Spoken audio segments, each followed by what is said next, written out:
All right, time for Matty B's green scene. Good morning to you. Yeah, how's it going, lads? How are we? The Wizard of Wands. How's the leg? How's the leg? No, leg hammer. Fine. Yeah. I don't want to give away too much now, but We don't, do we? We want do to we leave not? the product speak for itself. Yeah. But I just want to talk about it so much. Yeah, so I know. tempting. I Just know. explain to people who are new to this bit of the show, who've just joined us, what are you banging on about? What, this bit of the show we're talking about right now? No. You were, Oh, for this bit of the show. yeah, what were you talking about there? Explain what you're talking What about. we did last night, we mentioned earlier in the show, we did an NFL-style kicking competition. Not everybody watches the whole show. There are new people who've Of course there just are. joined I us. appreciate everyone. People when just they- tune when in they for the come, green right? scene, Exactly. We went Ballybone, kicked a few American footballs. First time I think any of us have done it, as far Ray as I know. Colgrave was out there. They're so, how'd it go? They're so heavy, these balls. Yeah, they are. So the Rock first hard, time you yeah. kick it, you look at these videos, right, and you'll see it eventually over the next coming weeks on our socials. And do watch out for them, right? You'll look at it and you'll think, Ger, this is easy. The proximity is not too bad. It's only a ball and you only kick it. We all thought that, rocking up to our first kick. Different kettle of fish altogether. Oh, We for were sure. humbled for the first few kicks. Yeah. But when you get into it, there's nothing sweeter. The fuck gets borderline addictive. Yeah, it is. You don't want to leave by the end. You want to keep going back. I'm surprised that the two of you didn't take part in the actual competition to... Yeah, you had a bus to get home. We We come had back to go, next you year. know. We had this to yeah. prepare for, you I had know, a bus to professional get people. home. Do Yeah. you think that Sean Sweesham or other such legends of the They missed game? that bus. They slept rough Yeah, that night. this is the thing. I just don't have it. I don't have that cutting edge about me, I suppose. But we'll go training for the next year. We've laid the foundations now. I think we can build on it. And the one thing that I would just point out, right? So you guys were trying last night what actual kickers are doing. There was a holder for one bit, and Yeah. you got to it's a facsimile of what it would be like with no pressure, right? Yeah, of course. Yeah. And that's like probably the least athletic thing that happens in American football. But everybody who we're talking about in green scene has made it to a level of professional football Yeah. who we're like, he's only playing League Two, it's not going to occur. Exactly. Yeah. It's like they have beaten out millions and millions and millions Yeah. of athletically superior, in some cases, Yeah. footballers From around the to globe play as well, you know. professionally Yeah. all over. So that's the point of this. Anyway, that's my segue. and just finally on this, I was speaking to the leaders last night about this, and was like, you'll see people who have great talent and a great leg in them. Yeah. But how do you know that they can actually perform in front of Mentality, Park Stadium? And they said they try and replicate it as best they can. We'll never be able to do it properly, but they gather a U-shaped group, and basically they're invited to taunt the kickers as they kick, because they want to see if they can deal with the pressure. Yeah. For sure. And some of those kickers are going to be kicking in front of 108,000 people, 120,000 people over the next You few can't even weeks. comprehend that amount of people. Really. Also going from 0 to that number. Yeah. From Ballybone. I don't know GA any pitch. other entry like that or ascension in any other sport. Yeah. Niall Morgan's backup when Tyrone won the All-Ireland apparently is about to break through. And for anyone who missed the earlier part of the show, that's what the coaches told me last night, is that the most consistently good Irish kicker in this format is a backup Gaelic football goalkeeper. You had an explainer for it. Why is that? They tend to punt long, whereas first choice goalkeepers are more intricate with short passing. They don't get the opportunity to. They're not part of the strategy. So when Tom they play, Heaton they might punt yet it. make it as. He's got Tom time. Heaton would be a perfect candidate for this. Yeah. Yeah. He doesn't get a run in the United team anytime soon. Episode 2. Episode Here we go. 2. We're back. After Yeah. the what a review of the first episode. Yeah, People it love seems this. to go down well, which is People great. loved it. Which is great, yeah. We've had a busy week on the Irish front across. I suppose we start with the EFL. We'll get into a bit of Premier League action as well now, which we didn't have last week, and also some more action from across the continent too. But we'll start off, before I get into the EFL 11 of the week, the role in EFL 11. I'll run you through some of the goal scorers. So we've had two rounds of fixtures now, one in the Carabao Cup and one in the EFL itself. So Jason Knight scored a header in the Carabao Cup against MK Dons in their win, in Bristol City's win to get through to the next round. Jace Cabia continued his goal scoring run with a late penalty, another late goal against Shrewsbury. Lincoln's Jack Moylan scored a lovely volley against Harrogate as they progressed, but he did go off injured, and it looks as though he's going to be out around Christmas, so not ideal for him. He's someone who went over to England with a good bit of potential, but he's just suffered an awful lot of injuries, so disappointing for him. Tyler Goodrum, who we'll get onto a bit more later, scored an absolute worldie for Oxford against Colchester, so he's an interesting little character, and we'll get onto him now in a while. But Owen Aseni as well made his debut for Plymouth in the Cup and scored 2 goals against Championship QPR. Got in the end of 2 crosses, 2 lovely little finishes. So that was all of our goal scorers in the Carabao Cup, and actually all of them games ended in victory for all the lads who scored. Into no goals in the Championship for any of our Irish contingent at the weekend. But in League One, we had a good few goals. James Collins bagged twice for Lincoln as well against Plymouth. He scored just a nice little tap in and then a penalty. Aaron Connolly got on the score sheet for Leyton Orient against Stockport in a game that finished level, which was assisted by Ollie O'Neill, another of our Irish contingent at Leyton Orient. Owen Esseni again got on the score sheet against Lincoln in the same game. James Collins scored twice. Got in behind, beat a defender, cut back, tucked it away. Lovely little finish. Ollie O'Neill in the same game scored a last minute equaliser after setting up Aaron Connolly. That game finished 2-2. And Dave McGoldrick scored again, got in behind the Bolton defence. They won't be too happy with that, letting a 37-year-old man race in behind and tuck it away, but still showing he's got a bit. Just the one goal scorer in League Two, Joe Quigley, scored against Swindon as they lost. So that's all of our goal scorers over the last week. Just to tease your team of the week, your updated one. Still no room for old David. Still no room for old David? No, not quite. But through no fault of his own. He can do no more for you. No, he can't. Well, he can. I'm sure he will. He did come off. He didn't play the whole game. Obviously, we'll get into that when we talk about Conor Hourihane later on. But we might throw the team of the week up there now. Anyway, we'll move on to that. Good few changes this week. Like obviously, it's a rolling team of the week, so we don't want a ridiculous amount of changes. But in the early stage of the season, you're trying to figure out who's going well and who's not going too well. Is this a change in formation that I'm seeing? It is also a change in formation. Wow. Yeah, it's huge. It's Influenced huge by Ruben Amorim. Yeah, exactly. Very successful. You've gone from the classic Football League 4-4 F2 yeah, to 3-4-3. 3-4-3. Sophisticated after week one. Look, I'd weigh himself. Look, listen. It's gone to my head. I think the adulation. Green scene, the adulation, yeah. So we've got 7 changes. Shad Oji comes out of the defence. He's injured. He got injured in the EFL Cup game, so that's a bit of a shame for him. And he would have been handy to have because League 2 wasn't firing on all cylinders for us this weekend, so it was a bit of a struggle to get our 3 minimum League 2 representative. Conor Shaughnessy drops out. Portsmouth were beaten 2-1 by Norwich. Ryan Manning drops out. Obviously after his brilliant performance on the opening day of the season, he played in the Cup during the week, but he didn't get the start at the weekend against Ipswich, which was disappointing. He did come on, but wasn't too influential.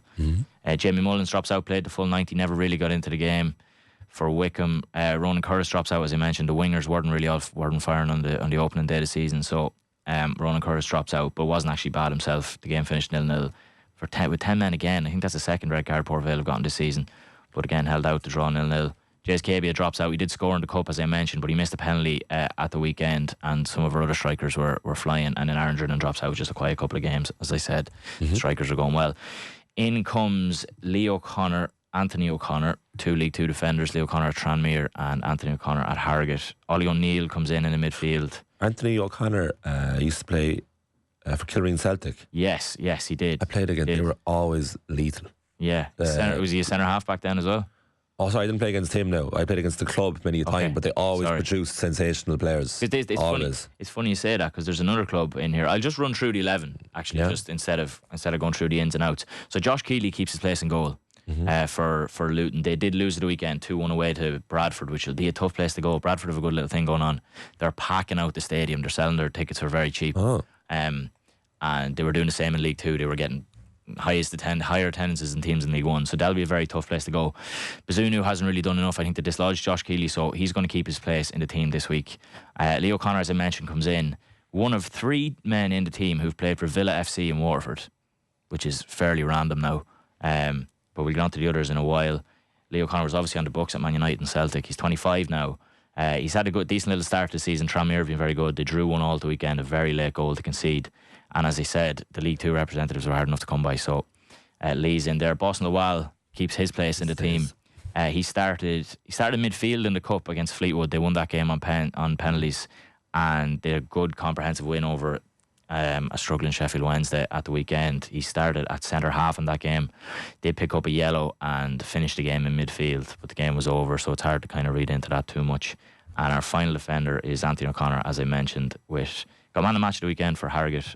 He was rested in the Cup loss during the week, but as I said, League 2 representatives were hard enough to come by. And our in Celtic, as you mentioned there, our oldest representative so far in both teams, 32 years young. Yeah, he comes in for Conor Shaughnessy, who was our oldest representative last week. Neat. Yeah.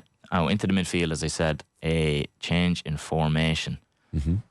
Ollie O'Neill is on the left. Ollie O'Neill started the season very well. As I mentioned last week, I had the pleasure, or the displeasure, of watching Leyton Orient play Wigan the week before, and he was very impressive. Just didn't really have his, the final product wasn't quite there. That can't be said for the weekend. He set up, if you get a chance to have a look at his assist for Aaron Connolly, it's brilliant. Lovely tight bit of feet in the edge of the box as they're 2-0 down.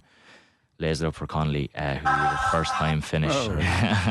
First time finish into the bottom corner. To get them back into the game, and then he popped up, got in behind, nice little touch, tucked it away to get the winner, or the equaliser, sorry, in injury time against Stockport, who are a very good side. It'll be up there at the end of the season. Corey O'Keefe picked up an assist in that game as well for Stockport.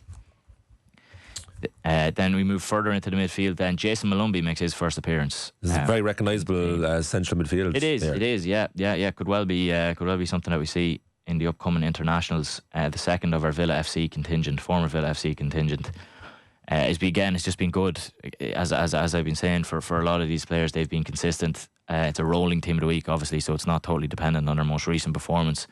So he comes in for Jamie Mullins, as I said. It was very good for West Brom at the weekend. They picked up a 3-1 away win over Wrexham, and for the third goal, he did exceptionally well. Typical Jason Malumbi type thing. He's just nipping away and gets the ball to the byline, gets it across, one or two passes, and they got their third goal to seal that game. Jason Knight again keeps his place in the team. He scored a goal midweek in the Carabao Cup to help Bristol City get through the first round, and then drew 0-0 with Charlton at the weekend. Now, Charlton only recently promoted, but they're a good side. They're hard to beat. Nathan Jones is over them. Notoriously sets his teams up very well, so not the worst result in the world. I took your advice there and looked at Ollie O'Neill's assist for Aaron Connolly. Hence the noise. Feet. Yeah. The feet. Very tidy. Oh, intricate. Wouldn't mind seeing a bit of that at the Aviva. Well, that's it. He's only 22. Yeah. He had a little loan spell at Derry, I think. A little over a year ago, was on the books of Fulham. I think he's permanently at Leyton Orient now. He could be on loan. I don't quote me on that. But he's tight. He's tightly gathered by opposition defenders. Little flick of the right foot, gets himself space, puts it across the Connolly. First time finish. Nice finish too. Nice finish. Good to see Aaron Connolly doing well. Yeah. And then Tyler Goodrum, who I mentioned earlier on, scored an absolute worldly, which I'm going to show you in a minute, for Oxford in the Cup, and they went through 1-0 win. And at the weekend played Hull on Sunday. Yeah. And they lost 3-2. He picked up an assist, not the cleanest of assists. He did well to keep the ball alive, got to the back post and they tucked it away. But I have Tyler Goodrum's goal here against, actually don't even have it written down who it was against, but it's in the Cup anyway. Colchester, I believe. For Tyler Goodrum. What's happening for the podcast listeners there? So the ball gets the left hand side of the box, gets played out to Goodrum on the right. He takes the touch on his right foot and fires it into the top left corner as you're watching. Cracking finish. Matthew Brennan technique there, wasn't it? Yeah, well, his right foot now. Accuracy, he's no MB but it was MB that he scored that goal. No one's a right foot up, right feet over here. But he, he's an interesting one, Tyler Goodrum. He got called up. I'm not sure his Irish heritage or what it is. He was born in England, but he got a call up to an under-21 camp there not too long ago. He's obviously 22 now, and he got injured during the camp, so never actually got a cap, and then hasn't been called up since. But he's going well. He's playing the Championship, and he's a winger. These are the type of players we need. These tidy sort of players. We'll try anybody there. Well, that's it. You can come in and have a go. Anybody can have a go. And then moving into the attack, then Dylan Duffy keeps his place in the team. Picked up another assist on the weekend as Chesterfield overcame Bristol Rovers. Another one of our League 2 contingent. And on the right, Mikey Johnson came on for West Brom. Obviously had that move to Flamengo fall through during the summer. Yeah, it is. It would be very cool to have someone playing over in the Brazilian league. But he wasn't getting much of a look in for West Brom, but he did get on at the weekend and actually got an assist with his very first touch. I didn't see it, but I did see on live score. I was like, there must be close enough first touch. It was a good. Pretty much. He got the ball in a bit of space and played it to the left, and the shot came in near post. Keeper probably should have saved it, but he did okay. And his second assist, he got another assist then after that for the second goal. Could have been third goal, I'm not entirely sure. He got ball out on the left, whipped it in, and the ball was met by Isaac Price, Northern Ireland international, who's going very well for them, former Everton man.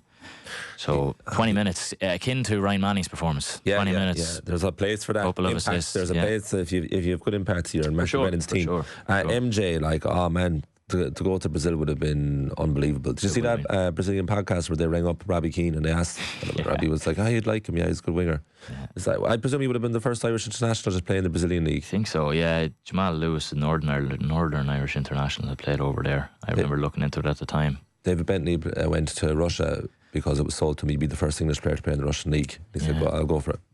Rostov. By which stage had Aidan McGeady not already gone? McGeady. And they got first? English. Calls himself. Well, international. Whoever you represented. I know, yeah. Okay. Mikey Johnson's Scottish, not isn't even he? actually. He's like, whoa, big deal, you're the first English player. It's like, but somebody else. Anyway, maybe he was ahead of him. West Brom beat Wrexham with these opportunities. They did. Mikey Johnson. There is some speculation about a Republic of Ireland squad involving a player from Wrexham. Yes, James McClean. Wow. James McClean. McClean. He picked up 2 assists in the cup during the week as Wrexham beat Hull on penalties, scored for 2 very late goals, and then he picked up another assist against West Brom. Now, not the prettiest of assists, it sort of just bounced off him and was tucked away, so it's an assist on the stats. But there's some talk. Obviously, Robbie Brady's out. We just talked about the left backs a lot last week. We've got someone we didn't mention, who we'll probably mention a bit later on, is Callum O'Dowda, who's over with Robbie Keane's Ferencváros. They have a massive game tonight. They do. Carabao, Champions League. Carabao, yeah, they do. They beat Ludogorets. They beat last week. I think he played that. He was rested at the weekend. He's playing quite a bit of football for them. But James McClean, it would be interesting. I wonder how that would go down if James McClean was called back into the Ireland squad. Well, he had a retirement night against New Zealand, wasn't it? He did, but he wasn't too happy with the whole treatment. Yeah, he seems to be thinking that it wasn't his own choice. Well, he was retiring for now, wasn't it? There was an ellipsis after the retirement. Yeah, I think if he got a call off him, or he wouldn't hesitate. He wouldn't hesitate to come back in. No hesitation for HH. Yeah, and final, just don't leave him out. Member of the 11 this week is Owen Aseni, who I said earlier on, former Waterford man, our third former Villa FC man in the team. Scored twice versus the Championship side QPR in the Carabao Cup, and scored a goal from the bench against Lincoln in a 3-2 loss. Nice little finish. We'll be hoping that he went over to. He was playing in Scotland last year. He did really well in the National League over in England, went over to Scotland, and didn't get much of a kick. Played about 10 games, didn't score, and got a move to Plymouth this year. And he's not getting not much of a start. He's coming in off the bench for Tom Cleverley's over Plymouth actually at the minute. So he'll be hoping that he'll be the first choice. He'll be the first choice going forward. I'll just run that through that team 1 to 11. Just for a bit of clarity. So Josh Keeley is our goalkeeper. Lee O'Connor, Boston Lowell and Anthony O'Connor make up our defence. Ollie O'Neill, Jason Malumbi, Jason Knight and Tyler Goodrum are in our midfield, and our attack consists of Dylan Duffy, Owen Aseni and Mikey Johnson. That's the team for this week. A couple of honourable mentions. We've gone through James McClean. Finn Azaz made his return for Middlesbrough at the weekend, came off the bench late on and got a wonderful assist. Little ball over the top for Bergzog, who took it down and tucked it away, and they won 3-0 away to Millwall after getting an absolute drubbing in the Carabao Cup by Doncaster of all teams. Jay McGrath captained them, and the defence was probably one who would have made the team this week if we weren't lacking some League 2 representatives that we had to get into the defence. Very good. Managerial roundup? Managerial roundup, yeah, we can rush it down very quickly. We'll start off. Dean Brennan still in search of his first win in the EFL with Barnet. They were beaten by Walsall at the weekend. Obviously didn't play in the Cup during the week as they went out in the preliminary round early on. People might remember that as the very first game of the season on Sky Sports. They were 2-0 down inside 20 minutes, which is not ideal. Walsall went to penalties during the week, so they would have been hoping for a fast start at home there. But 2-0 down inside 20 minutes. They did pull one back just before half time, but picked up a red card at the start of the second half. Sort of killed any momentum they had in the game, finished 2-1. They, at the weekend, I'll come back to this with my fixtures to note, but they play Cheltenham away at the weekend, who are one of the other teams in League 2 who haven't registered a point yet. So they'll be hoping that might get them off the off the mark at the weekend. Moving up, Noel Hunt into League One. They were defeated by promoted Wimbledon at the weekend after beating Portsmouth in the Carabao Cup first round. So cup run may be something that can inspire a bit there. You'd think they would, after the win they would have a bit of momentum going into the weekend, but they were also beaten. Slight bit of consternation with the fans at the minute. Nothing crazy. There is still a lot of annoyance towards the board and the transfer situation there at Reading. So not the ideal start. They're still a sticky start. Yeah, sticky start. They're still yet to register a point, as is Dean Brennan's side. They're in League One, so we'll have to keep an eye on that. They have signed Derek Williams from Atlanta over in the MLS. He's former Republic of Ireland international as well. So moving up then in League One, continuing on, Brian Barry Murphy, very impressive win for Cardiff. Things seemed like they were starting to click at the weekend. They beat Rotherham 3-0 in the league. That puts them up into second place. Wow. Would he go on with us now? Things are going well. I do. You might like a little update, you know? Yeah, you might do. So they also progressed in the Cup in midweek, and there's only one team actually in League One who has won all 3 of their games, and that is Stevenage. So they're just behind them. And level on points to them is Conor Hourihane's Barnsley. They won on penalties against Fleetwood in the Cup, and they were playing against Bolton, who will be a team with promotion aspirations themselves.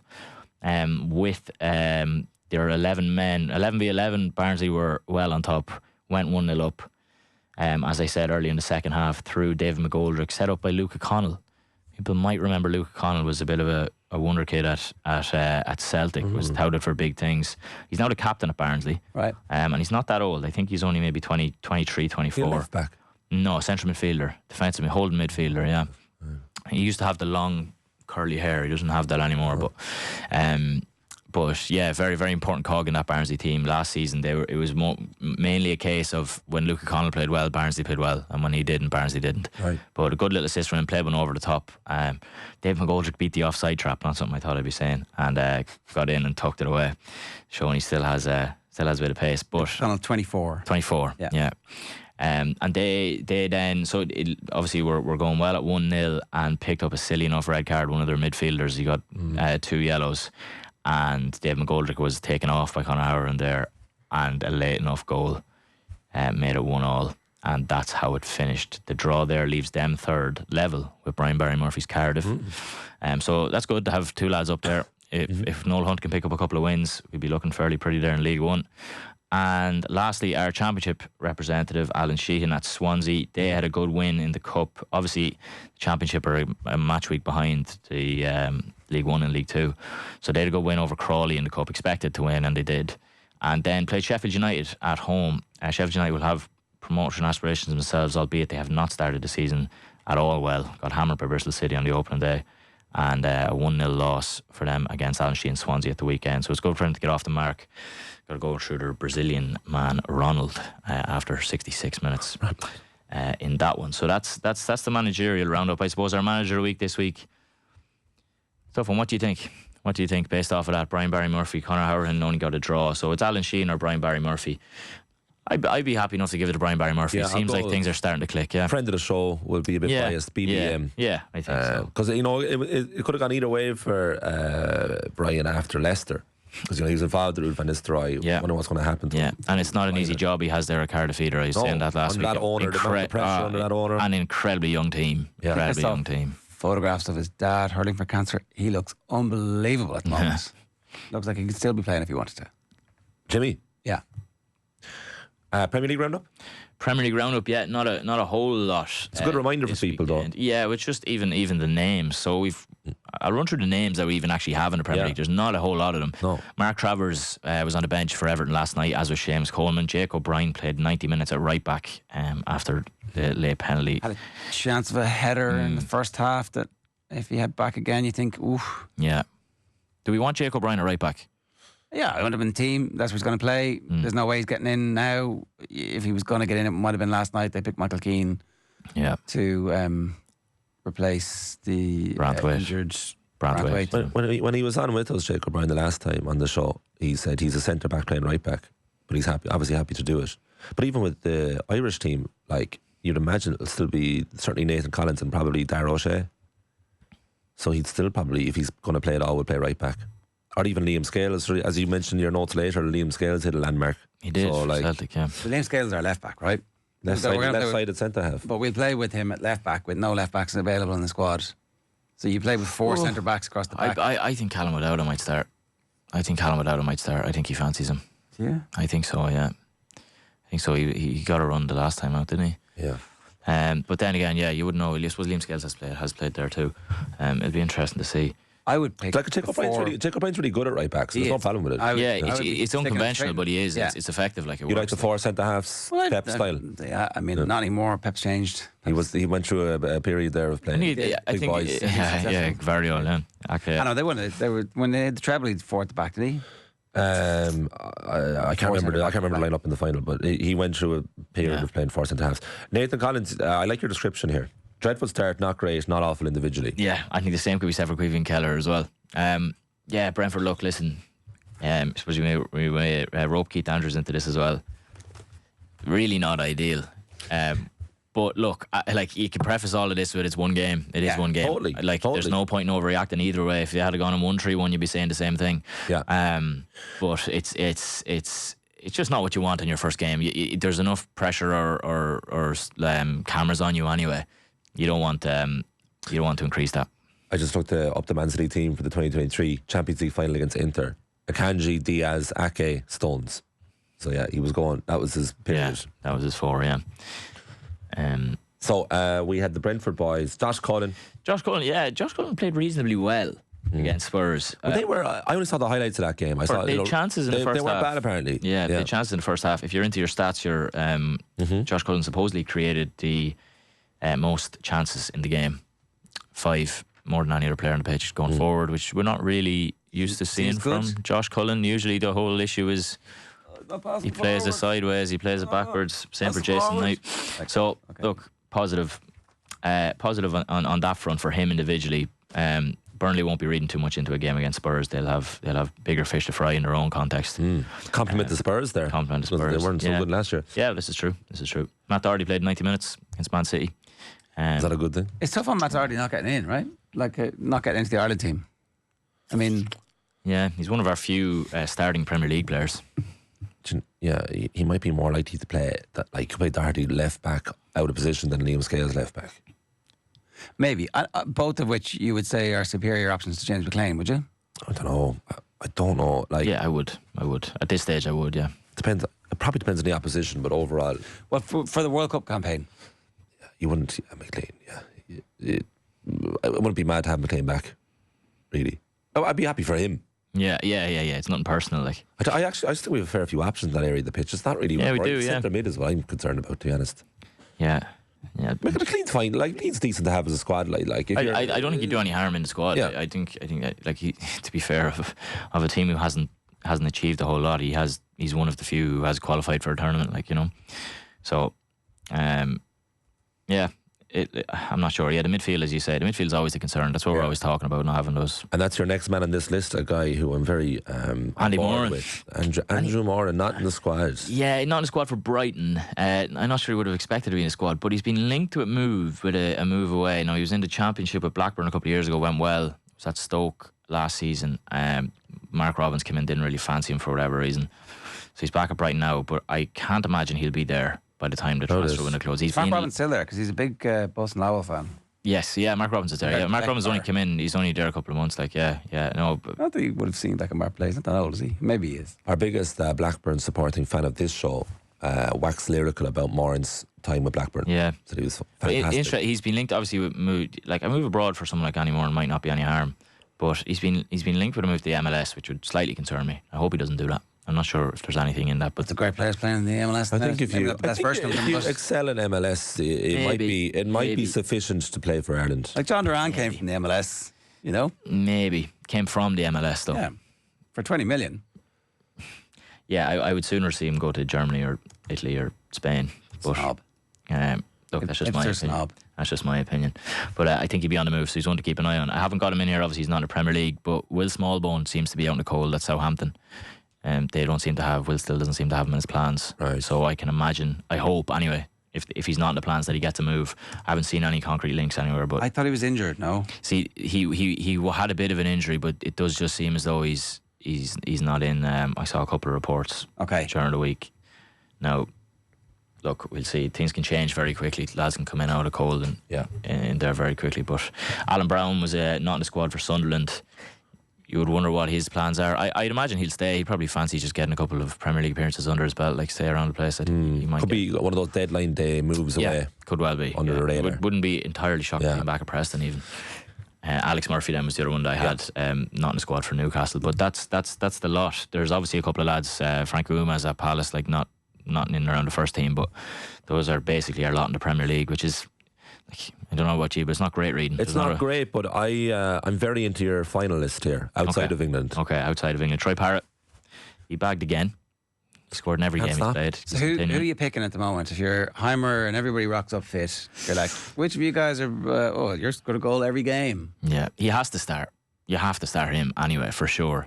Evan Ferguson, you would think he has to start too, but Evan Ferguson's only going to, if he plays on the opening day for Roma, will only have one game under his belt. Yeah, so they haven't started yet. They haven't started kicking off next week, which he did play against one of the Saudi teams, I believe. Daniel Fisichella is going to join us on Friday, hopefully. It's hard to know. Like, Troy Parrott has to start. Like, there's no way you can't start Troy Parrott with the way he's going. I think you have to. It's more who you play with him, isn't it? Like Heimer's a sensible, solid fella, but this is it now. He's got a, everybody seems to like him. I wouldn't be. Would you just give him a new contract now, or do you want to wait and see? Like, I suppose if we lose, you have him good now. You know, he's in the perfect amount of motivation. The team of the show right now. Keep going, keep proving it wrong. You broke up there. Say it again. He said he needs us more than we need him. Yeah. I mean, is that true? We couldn't get anyone to take the job for 18 months. Yeah. He's on the cusp. He's on the cusp. This is how quickly we forget. Adam Eda's heavily involved in Celtic as well. So he is. There's options, which is more than we can say for the last while. Previously, yeah. And what else is going on with fire? Anselmo Garcia Minolti, we mentioned him last week. He didn't get man of the match, but Zavala kept another clean sheet against a newly promoted side. So 2 wins from 2 for them. He played the full 90. Now he's 22, as I mentioned last week. So he's a central midfielder, defender, centre half. Yeah, centre half. Loads of them. Centre half. Johnny Kenny. Johnny Kenny signed a new contract for Celtic there a couple of week or so promising, ago. Isn't it? It is promising, yeah. A 4-year contract. 4-year deal, yeah, exactly. Yeah, you wonder how much is that? What's he getting? I couldn't even hazard a guess. What do we think? What's he getting a week? Yeah, 20 grand. Johnny, 15 grand. No, is that crazy? I think 20 is a bit big. Yeah. No, I don't think so. Ours is speculating less than 10. No, I'd say 15 to 20. Like, it is Celtic. But you're sub at Celtic. It's Celtic, but they're still big enough. Like, I'd say they can afford a handy one for you. Like, that's not massive money for a footballer at Celtic. Yeah, I think it's Celtic. Adam Eda reportedly on 16. I still don't. And they spent 10 million on him, did they? Yeah, 8.5. Yeah, 9.5. It's saying here in Sky Sports. I don't know. I think Celtic could afford to pay. I won't be surprised if he was on similar money at all. Just signed a new deal. You can't give someone who you signed from. Yeah, I mean, maybe it is 6 or 8. Maybe it is 6 or 8. Who knows? If you told me it was 15 or 20, I wouldn't bat an eyelid. Yeah. Well, that's just because the money is just so desensitized to the money in the professional game over there. But Almeida's actually an interesting one as well. Like, Almeida's, he's been involved for Celtic. He's coming on. He's whatever, but I don't think he's setting the world alight. You know, I don't think there'd be many calling for him to start. It's the same at national level with Ida. It's like he always has the potential to start every game. If he doesn't start, not too many people are upset. Yeah. He's in and out all the time. When he comes off the bench, you're like, yeah, okay, let's see what you got. He's an option, yeah. He's on the cusp of being very good. As you mentioned, Evan Ferguson started Roma's final pre-season game. Will Ferry over in Scotland, he started for Dundee in their penalty shootout loss to Rapid Vienna. It was a cracking game, finished 2-2, 4-4 in aggregate. They went out in the qualifiers, unfortunately for him. Killian Phillips played 105 minutes, so in the cup against Hearts for St Mirren. They did come through that game and won. Went to extra time, obviously, hence the 105 minutes. In the same game, Oisin McEntee, former Carrick Rovers man, was on the books at Newcastle Walsall last season. He played 97 minutes in the same game that went to extra time, and he did score. So good for him. He's only 24, I think, as well. So again, could be a Jamie McGrath-esque rise there. You know, he starts doing well in Scotland. You can find yourself in a squad quickly enough. Where else were we? Corey Ndaba is left back at Lecce, as I mentioned him last week. The season's obviously yet to begin, same as Evan Ferguson. He has been slightly in and out over pre-season. And I do think he's eligible for South Africa. I was reading some stuff there earlier on. But as we said, with Ferguson, he'll only have a game under his belt, so I don't think we'll be seeing him around the squads anytime soon. Unless he lets the world like at Lecce. And I assume he's actually Patrick Dorgu's replacement. Would be my inkling there, considering he went to United in January.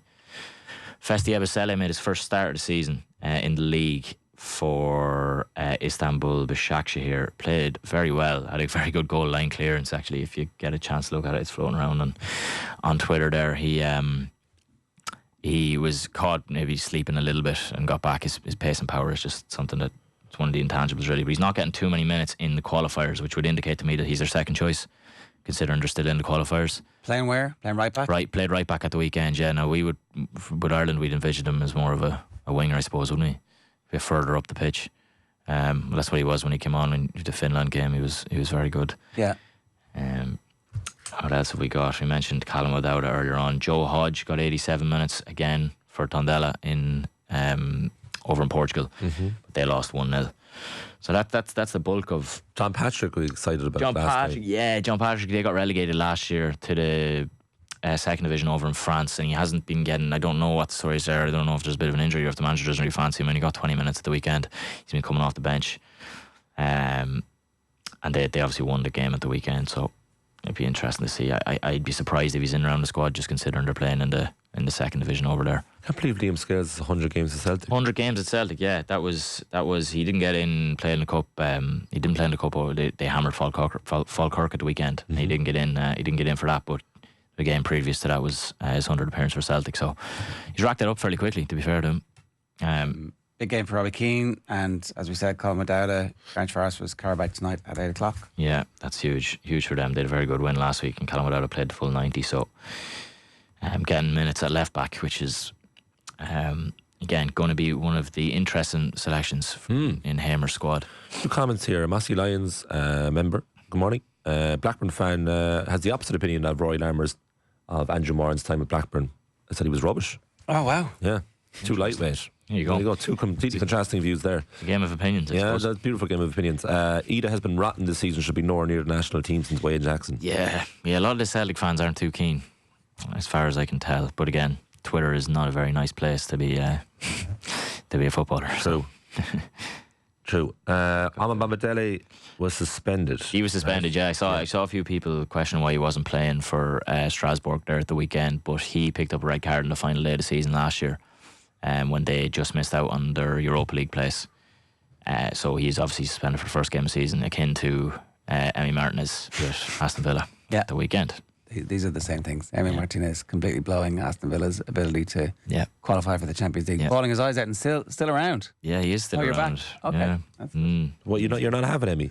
I just think that he had this showy going away, let the occasion get to his head, and cost the team dearly. You would say, going down to 10.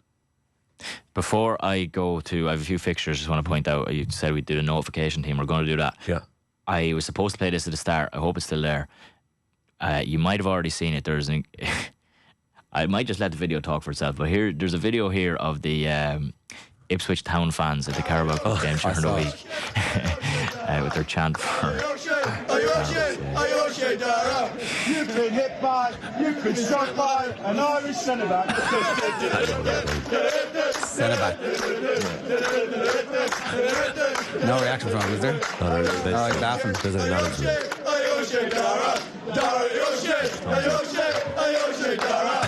But I couldn't let the green scene pass by this week without getting that video in there. It's beautiful. One of the all-time brilliant chants. Who's our live notification team? So fixtures this weekend. Dean Brennan's Barnet. It's funny, I was looking at this. I just put this together. I had to double check it a couple of times. So Barnet are playing Swindon tonight and Cheltenham on Saturday. Both away from home. Yeah. Brian Barry Murphy's Cardiff are playing Wimbledon tonight and Luton on Saturday. Also both away from home. Oof. Conor Hourihane's Barnsley are playing Peterborough tonight and Wimbledon on Saturday. What's the team? They're both away from home. Reading, Noel Hunt's Reading, are playing Bolton away tonight and Wickham away on the weekend. Jesus, no Irish managers at the end of the week. What's all that about? You tell me. Alan Sheehan Swansea are at home to Watford, ruining the team, and Brentford, Keith Andrews Brentford, take on Ger's Aston Villa at the weekend. And then a notification game of 3 here on 3 different nights. Leyton Orient playing Plymouth tonight. Good bit of Irish involvement there on Leyton Orient front. Onasani up front looking to keep his good form up. Derby are playing Bristol City on Friday night. Again, Bristol City, another one of the teams with a good few Irish players, mostly coming off the bench outside of Jason Knight. Max O'Leary actually was in the last squad for Ireland. He's not getting much of a look in. He was injured at the start of the season there. He might still be out, but they've gotten a goalkeeper in on loan from Manchester United, and he started the season very well, so he might struggle to get back in there. All right. And then our last game on Saturday, as I mentioned earlier, Barnet are going away to Cheltenham. Dean Brennan in search of his first win. I have them added there now. Good stuff. Matthew's green scene is in the book. Cheltenham and Barnet's the last one. There you go now. Off the ball references with the UPMC orthopaedic care and things don't move, rotate or bend like they used to. Choose us to help you get back in action.